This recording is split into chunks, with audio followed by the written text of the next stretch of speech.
Medical Mariner Inc.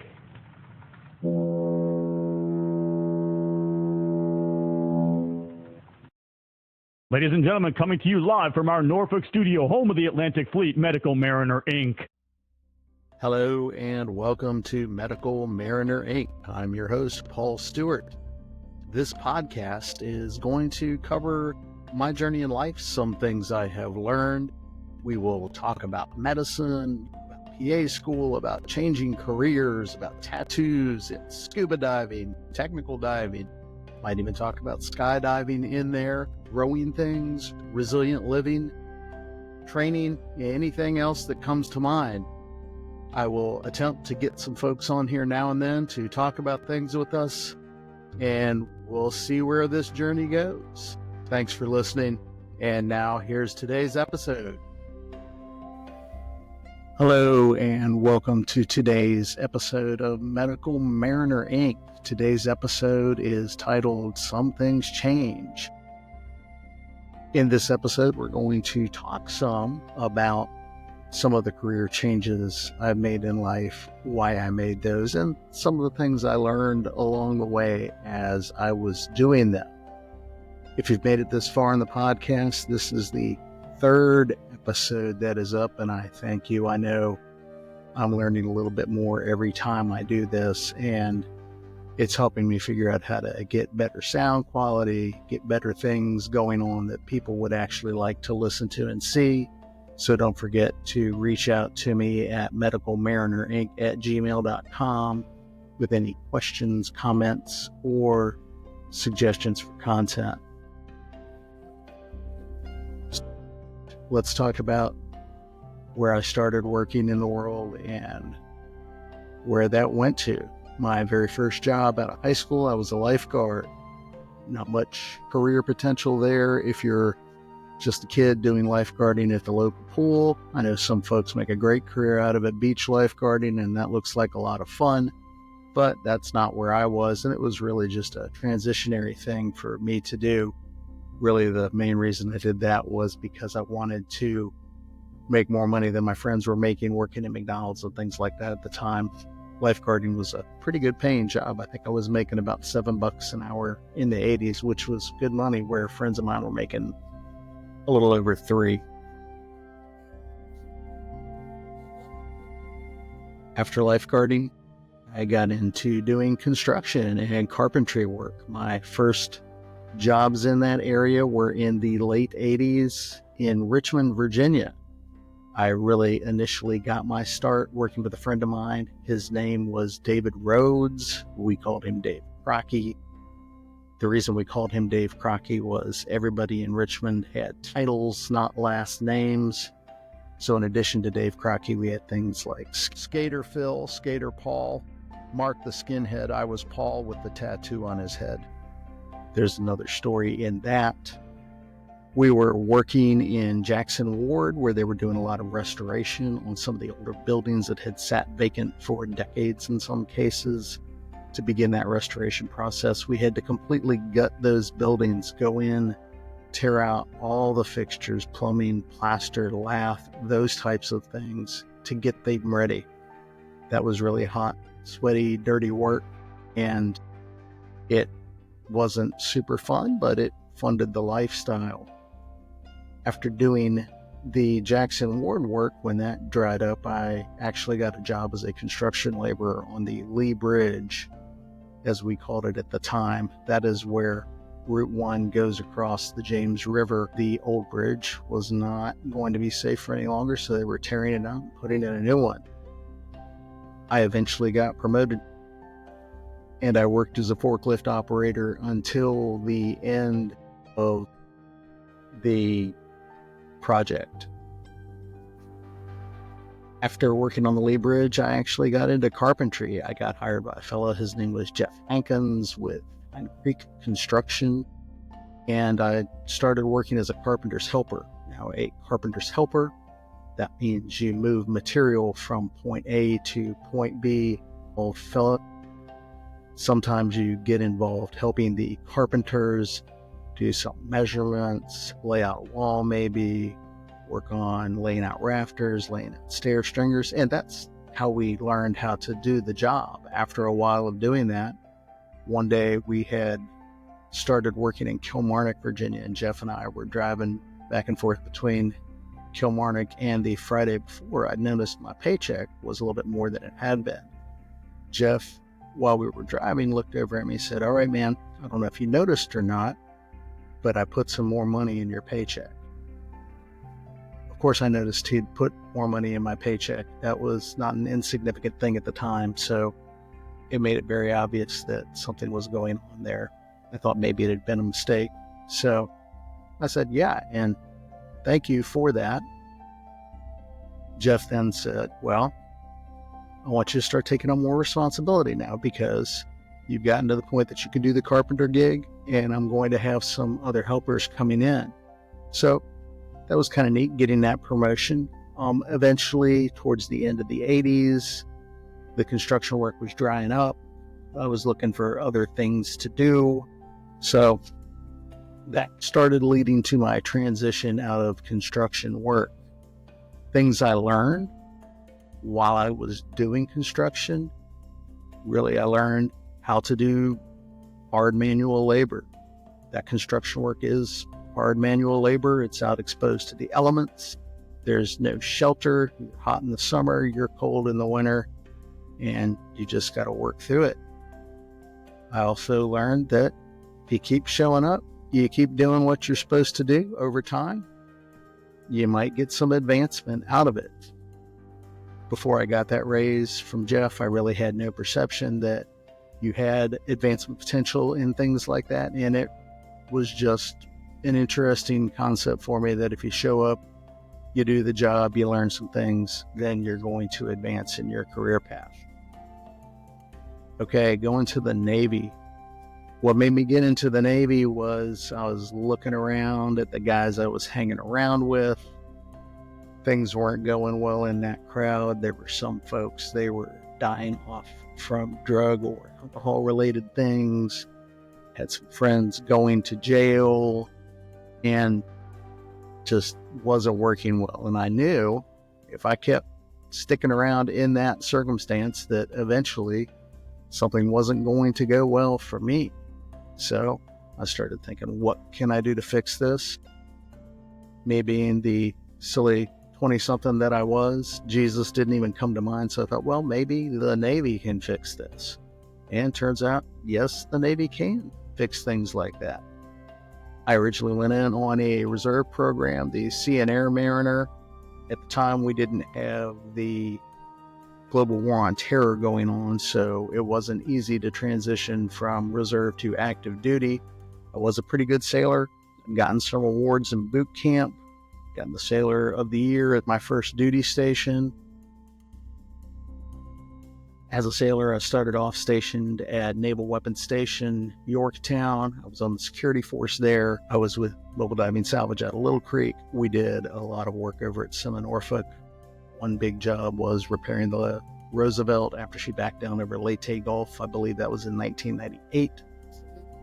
The big thing with the Navy was going through Military Entrance Processing Center. The one I went through was in Baltimore, Maryland. And then going to your first training station, I got to go to Great Lakes, which we affectionately called Great Mistakes. At the time, the recruiter I was working with, he had told me that San Diego training station was closing down. We had a fellow that was going out of Baltimore with us who was very convinced he was going to San Diego. I remember he got on the plane with us and was convinced he was going to change planes in Chicago and fly to California. Then we all got on the bus. We ended up over at Great Lakes at 3 o'clock in the morning. And last thing I remember saying to him was, "Hey man, do you think you're still going to San Diego?" And never saw that guy again. Boot camp, I didn't find it that tough. I did lots of interesting training things in the Navy. There are some things that I specifically learned there, and those lessons learned from the Navy are discipline, that sometimes you just suck it up, do things that you may not necessarily want to do to get the job done. Teamwork, being part of a team, taking care of your team members, and trusting that they will take care of you is a big part of getting things done. I also learned that listening to senior guys makes a huge difference in your life and your world. And if you listen to them and just get the information that they're trying to pass on, you can learn a lot and move on forward with things. Now we are going to talk a little bit about transferring into the information technology career path. When I got out of Navy training, before I got my first activation, I came back home and was looking through the want ads. At that time, we actually had to look in the newspaper at printed ads and call people on the phone and talk to them. There were maybe 7 carpentry jobs, but they were pages and pages and pages of jobs related to computer stuff. So I thought, probably should be figuring that computer stuff. So I decided that I was going to get some training on the computer stuff. I got a job as a handyman with 2 guys who ran an art studio, and then I also went to school at the community college. Community college is a great place to get affordable education. It still is. I used that for gaining my prerequisites that I need to get into PA school that we'll talk about. But went through the training there and got my first job as a programmer, supposed to be working part-time. That also taught me some lessons about salaried versus hourly. I was on a salary, but on a part-time position. However, turns out that we needed much more work done than my part-time hours supported. So I ended up going ahead and showing up a lot more. After that, I did get a job as a contractor back behind the fence at Fort Belvoir in DARPA. Did some interesting work there. And then, based on some of the things I learned back there, moved on into Unix system administration, network administration, and eventually landed with a large company where I was doing storage implementations, disaster recovery implementations, business continuant planning, and at one point was actually an expert in business continuance planning. Side note on that, I know a fella named Ron Cherry. He was a jiu-jitsu instructor back in the day, and when I was in high school, I studied some of that at one of the offshoots of his practice at a school in Fredericksburg. Ron sometimes gave expert testimony, and he hated being called an expert because in his mind, X is an unknown factor and a spurt is a drip under pressure, and he did not like being called an unknown drip under pressure. Totally aside though. I also moved into a management track after I had become a sales engineer. Once I did that, I had a formal mentor assigned to me. His name was Mark Dunn. Now, up until this point, I had not completed my bachelor's degree. And Mark and I were sitting down one day, and he said to me, "So what's the most annoying thing you have to do in an interview?" And I was like, "Well, I have to talk about the fact that I don't have a degree and how that does not disqualify me from a position." It was not uncommon to be able to be very successful in IT without degrees back in the day, and it probably still is. However, Mark said, "Okay, let's make that go away." He developed a training plan. He put getting that degree in my training plan, and he also made it possible for me to get company reimbursement for the full completion of that. This was a fantastic thing, and it made it so that I could later in life move on and do things outside that, specifically go to PA school. If Mark had not done that, then I never would have gone to PA school. I eventually left that company, went to a joint venture that had started with a few other companies. I got laid off from that because their sales weren't going so well. When I got laid off, I actually got a severance package, and I was not familiar with those at all, but it was a pretty good one. I had 6 months of base pay coming in, and that gave me the opportunity to actually explore around and check out some things that I probably never would have considered before. Didn't really do any of them. One of them was I took a instructor trainer course, ropes course with a friend of mine, Clive Felgate, up in Point of Rocks, Maryland. It was really fun, but it didn't work out career-wise, mainly because of pay, unfortunately. I also then moved on, did a few other jobs in the IT world. The last company I worked for before going to PA school was actually probably the best company, and I wish I had worked for them decades earlier. At one point, I also was working as a contractor to a government agency, and I was interested in going and doing a long-term mission trip in Uganda, where I was going to be over there for several months in 2014. I asked for a leave of absence, and they told me no. I think they were thinking that I was going to say okay and just carry on. However, I said, well, then I'm going to quit. And we'll talk about that some in a later episode. But things I learned while I was in IT are you can be successful without an education, but then also that having an education is really valuable. I learned that having a good mentor can really help you direct your career path and really help you get the things going that you need to succeed in what you're trying to do. I also learned that if you work your severance package right, you don't have to take getting laid off as a completely negative thing. You can use that as a real opportunity for growth and exploration. Okay, now we're going to move into medicine.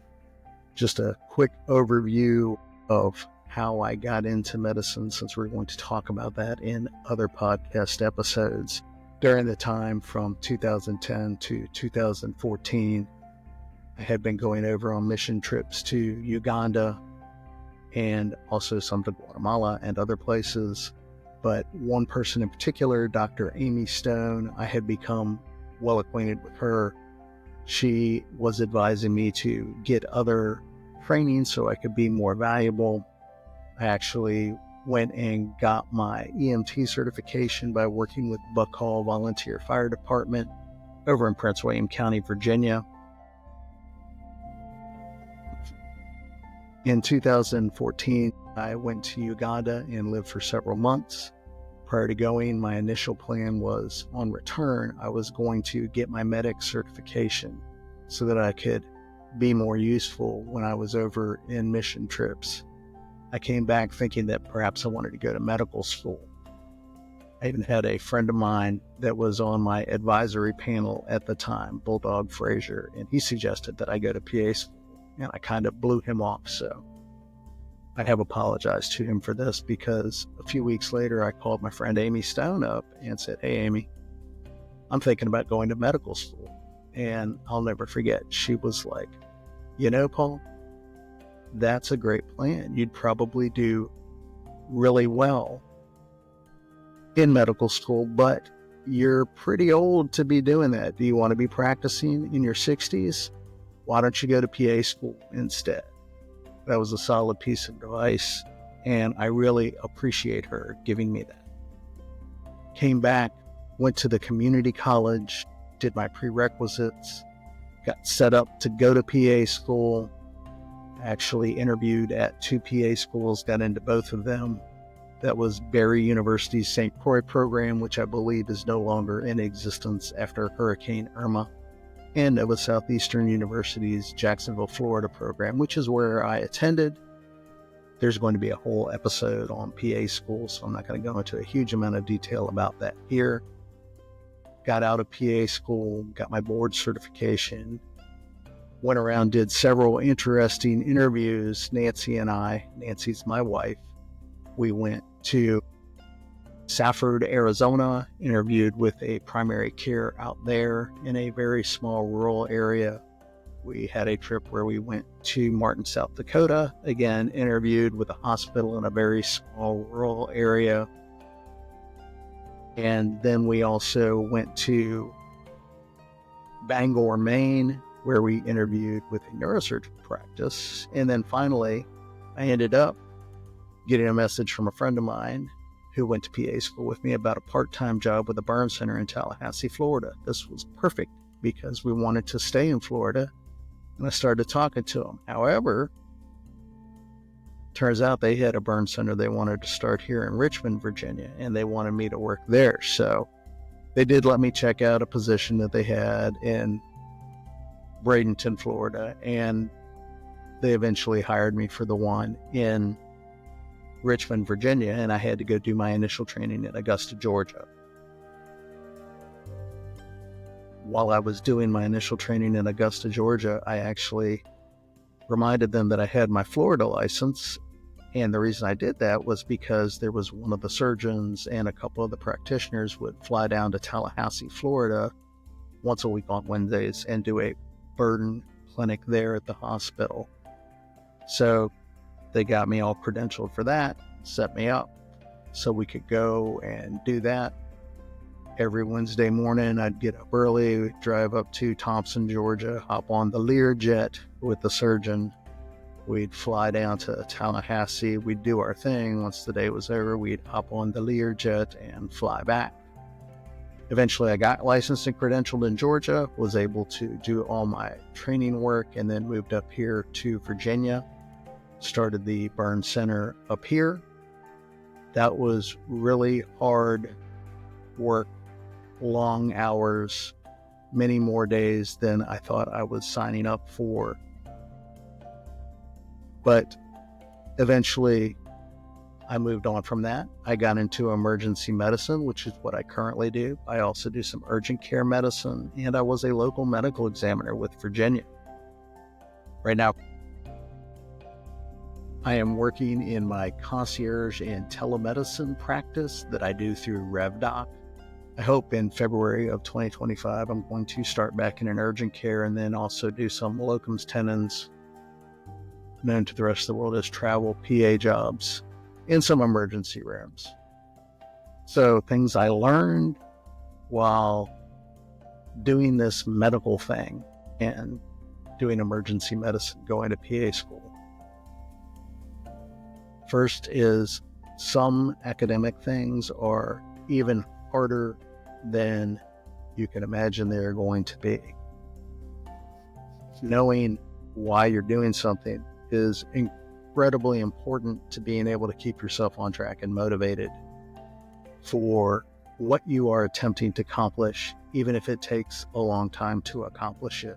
I also learned that in medicine, at least, it's very good to have things well spelled out in a contract that clearly defines most of the things you can think of versus do an offer letter, which gives you flexibility. Usually that means it gives the employer flexibility. Another thing I learned in emergency medicine is there's a lot of things that patients think are emergencies that they're not really emergencies. And we'll talk about that more in other episodes as well. Just some final things, lessons learned. I was in my 40s. Actually, I think I was in my 30s when I finished my bachelor's degree. I was in my late 40s when I started PA school, and I turned 50 while I was in PA school. So it's never too late to change careers, to change what you're doing, to get more education, and to keep going through things.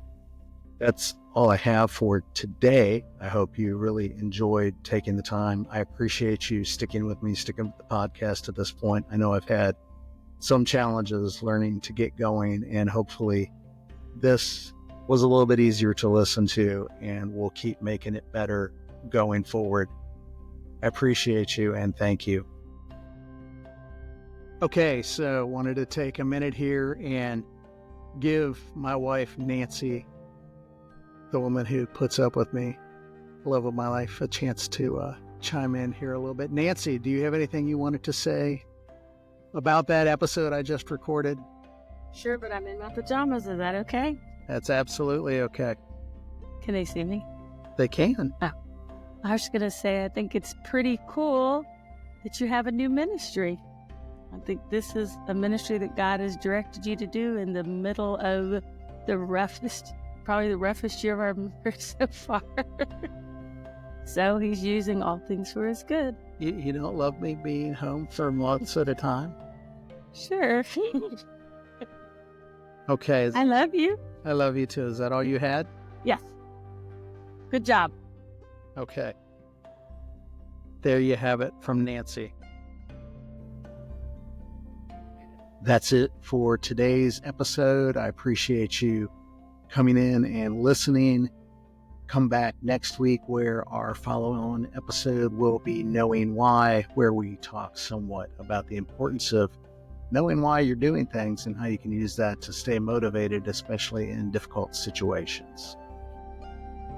The background music Perspectives was created by Kevin McLeod at incompetech.com. It is licensed under the Creative Commons by Attribution 4.0 license. The website from which the music was downloaded is http://creativecommons.org/licenses/by/4.0. Thank you for listening to Medical Mariner Inc. Medical Mariner Inc. is written, produced, and hosted by me, Paul Stewart. If you wish to make suggestions for content, leave me some comments, or have anything you would like for me to know, you can email me at medicalmarinerinc@gmail.com. Thank you for listening. To support the show, please give me a 5-star rating on whatever platform you listen on, like, and subscribe to the show. Thanks, and I hope you have a good day.